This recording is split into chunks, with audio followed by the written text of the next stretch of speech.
స్త్రీలకి మగవాళ్ళ కంటే తెలివితేటలు 4 రెట్లు ఎక్కువ ఉంటాయని చెప్పాడు.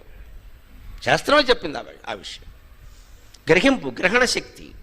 అందుకే ఎవరికైనా అప్పు ఇవ్వాలని మగవాళ్ళకి అనిపిస్తే స్నేహితులకు ఎవరికైనా దయచేసి మీ శ్రీమతిని అడగండి. వారు ఇమ్మంటే ఇవ్వండి, లేకపోతే మానేయండి. ఖచ్చితంగా సంసారం బాగుంటుంది. దీనికి మగాళ్ళు చప్పట్లు కొడుతున్నారు, నాకు ఆనందంగా ఉంది. ఆడవాళ్ళు ఎలాగో కొడతారు, మగాళ్ళు కూడా కొట్టారు. మొత్తం మీద మనకి 2 వర్గాల ఓట్లు వస్తున్నాయి.